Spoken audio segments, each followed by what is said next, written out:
Back into Fairbanks TV News, everyone. Mike Schultz with you once again for a look at weather. And I wish I had better news, but it looks like we're going to go through a major change that's going to bring us some cold temperatures back in, maybe even some snow Saturday. But after that, things get a little better. I know you've heard that before, but we'll talk more about that in a little bit. Our photograph tonight, sent in by Mary Andrews from Delta Junction. She was able to capture some swans flying overhead. A nice photograph. If you have a photograph to share, by all means, send it to Mike Schultz at KTVF11.com.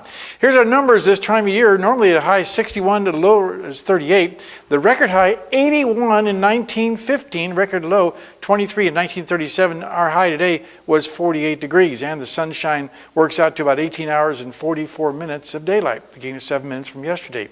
Okay, here's what's going on. The satellite picture showing a lot of moisture down over the Gulf of Alaska, but the thing we're keeping our eye on is this frontal boundary coming in from the northwest. It's bringing a lot of cold air from Siberia, and that's going to be moving across the interior through the next couple days, bringing the colder regime of air, but after that it moves through fairly fast, so we keep our eyes on that and keep our fingers crossed.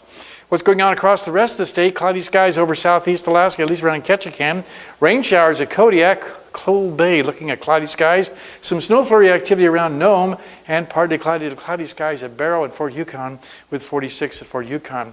Lower 48 weather, again hot temperatures, not as hot as yesterday, 79 in Minneapolis, was 98 there yesterday. 101 degrees at Phoenix, and showers and thunderstorms across Texas for good reason. Here's an area of low pressure rolling across parts of Oklahoma into Kansas, Missouri, and Arkansas, bringing a lot of thunderstorm activity. This weekend, the jet stream will be far enough north that it'll allow a lot of hot air to move over a large portion of the country, but still very cool and showery over the Pacific Northwest.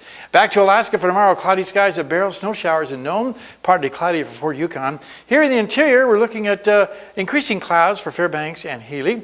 Over the southeast part of the state, again, rain showers scattered from Juneau to Ketchikan, and over the southwest part of the state, looking at snow at Bethel, partly cloudy skies in Cold Bay, and rainy at Kodiak. And around the Anchorage Bowl, it looks like a mix of rain and snow in Anchorage and Valdez, with rain for Homer. Okay, once again, time for our kids' weather.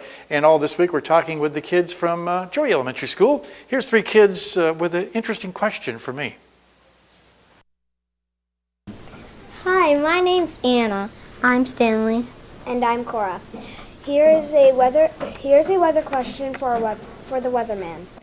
How cold does the temperature have to be to turn rain into snow? You might think you might need freezing temperatures to have snow, but you can actually get snow at about 36 to 37 degrees. Big white fluffy flakes, that's good news. And tomorrow night the teacher will be here with a unique weather fact to cap off the week.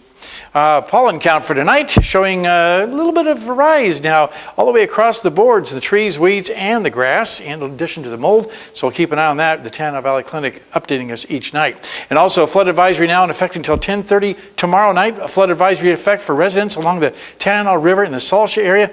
Some ice jams forming and causing blockage. So we've got to keep an eye on that too. Here's your forecast for night, 28 degrees, overnight low, considerable cloudiness. Tomorrow's forecast, warmer with increasing clouds and 47 degrees.